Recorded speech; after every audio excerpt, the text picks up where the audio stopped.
අද ශුද්ධාත්ම ආගමන මංගලෝත්සවයයි. පළමුවන දේව ප්‍රකාශනය. තවද පෙන්තකොස්ත දිනය පැමිණි කල ඔවුහු සියල්ලෝ එක් තැනක රැස්ව සිටියහ. එකල සැඩසුළඟක් හමන්නාක් වැනි හඬක් හදිසියෙන් අහසින් නික්මුණේය. ඔවුන් හිඳගෙන සිටි ගෙය මුළුමනින්ම එයින් පිරී ගියේය. ගිනිදළු වැනි දිව් බෙදී ගොස් ඔවුන් එකිනෙකා මත පිහිටනු ඔවුන්ට පෙනිණි.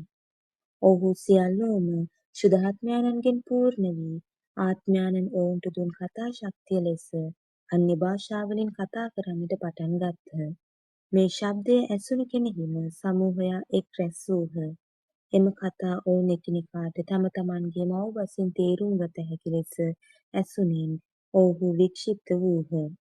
ඔවුහු සියල්ලෝ පුදුමයෙන් පුදුමයට පත්ව බලන්න මේ කතා කරන සියල්ලෝ ගලීලයෝ නොවෙද්ද?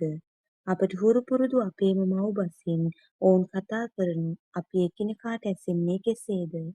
විවිධ ජාතීන් වූ අපි අපේම භාෂාවලින් දෙවියන් වහන්සේගේ බලවත් ක්‍රියා ගැන ඔවුන් කතා කරනු අසම්හයි කීහ.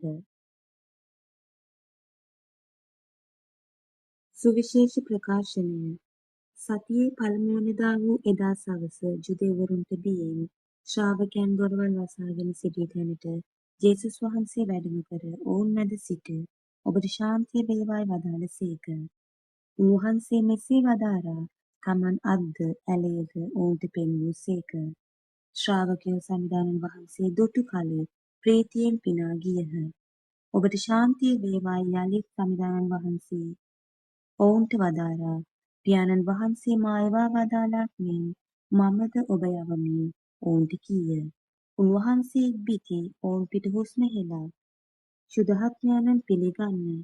ඔබ යමෙකුගේ පව් කමා කරන්නහුද ඒවා ඔවුන්ට කමා කරනු ලැබේ. ඔබ යමෙකුගේ පව් කමා නොකරන්නහුද ඒවා කමා නොකරනු ලැබේ යයි ඔවුන්ට වදාළසේක. මෙනෙහි කිරීම. අද ශුද්ධාත්ම ආගමන මංගල්‍යයයි.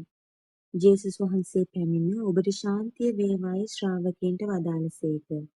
උන්වහන්සේ ඔවුන් පිට හුස්ම හෙළා ශුද්ධාත්මයන්න් පිළිගන්නේද වදාළසේක. ශුද්ධාත්මයන් වහන්සේ පැමිණි කල සත්වරමින් ශ්‍රාවකයන්ව පූර්ණ කළා. තේරුම් ගැනීම, ධෛර්යය, දේව භක්තිය යන දීමනාවන්ගෙන් ඔවුන් ශක්තිමත් කළා. ශුද්ධාත්මයන්ට නතු වීමෙන් මේ සියලු දීමනා අපටත් ලැබෙනවා. අපිත් ශාන්තිය තුළ ජීවත් වෙමු. ඔබ සැමට ජේසු පිහිටයි.